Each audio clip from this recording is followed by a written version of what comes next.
ஆசிரியர் போட்டி பரீட்சைக்கு விண்ணப்பிக்க இருக்கிறீங்களா? அப்போ உங்களுக்கான பதிவு தான் இது. ஹாய் ஹலோ அனைவருக்கும் வணக்கம். என்ன விடயம்னு சொல்லி பார்த்தோம்னு சொன்னால், தற்பொழுது வெளியாக இருக்கிற வர்த்தமானிட அடிப்படையில் இலங்கையில் உள்ள பட்டதாரிகளை ஆசிரியர் சேவையில் இணைத்து கொள்வதற்கான போட்டி பரீட்சை நடக்க இருக்கிறது உங்களுக்கு தெரியும்.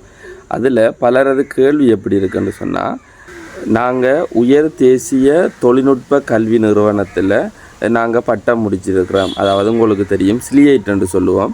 ஸ்லிஐட்டில் நாங்கள் HNDA அதே மாதிரி HNDE போன்ற பட்டங்களை நாங்கள் முடிச்சிருக்கிறோம். நாங்களும் விண்ணப்பிக்கலாமான்னு சொல்லி பலரது கேள்வி இருக்குது. அது மட்டும் இல்லை, தனியார் கல்வி நிறுவனங்கள்லேயும் சிலர் பட்டம் முடிச்சிருப்பீங்க. அவங்களும் இந்த போட்டி பரீட்சைக்கு விண்ணப்பிக்கலாமா, நாங்களும் இந்த போட்டி பரீட்சையை எதிர்கொள்ளலாமான்னு சொல்லி நிறைய பேர் கேள்வியாக இருக்குது. அதுக்கான ஒரு சரியான தெளிவுபடுத்தலை தான் நான் உங்களுக்கு வழங்க இருக்கிறேன். அது சம்மந்தமாக நம்ம பார்க்க போனால், உங்களுக்கு வழங்கப்பட்டிருக்கிற அந்த பட்டங்கள் அதாவது உதாரணத்துக்கு ஸ்லிஐட்டாக இருக்கட்டும், அதே போல் நீங்கள் தனியார் கல்வி நிறுவனங்களில் முடித்த பட்டங்களாக இருக்கட்டும், அதை பல்கலைக்கழகங்கள் மானியங்கள் ஆணைக்குழுவுக்கு கீழே பதிவு செய்யப்பட்டிருக்காது.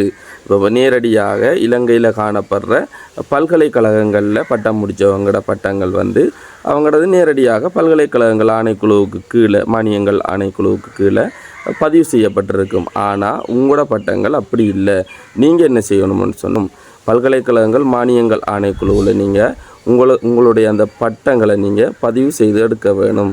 நீங்கள் அந்த பதிவை மேற்கொண்டு எடுத்தால் மாத்திரம்தான் உங்களுடைய அந்த பட்டங்கள் பல்கலைக்கழகங்கள் மானியங்கள் ஆணைக்குழுவால் அங்கீகரிக்கப்பட்ட ஒரு பட்டமாக மாற்றியமைக்கப்படும். எனவே தொடர்ச்சியாக நாங்கள் பல்கலைக்கழகங்கள் மானியங்கள் ஆணைக்குழுவில் இப்படியான இந்த பட்டங்களை எப்படி பதிவு செய்கிறன்ற விஷயத்தை பார்க்க இருக்கிறோம்.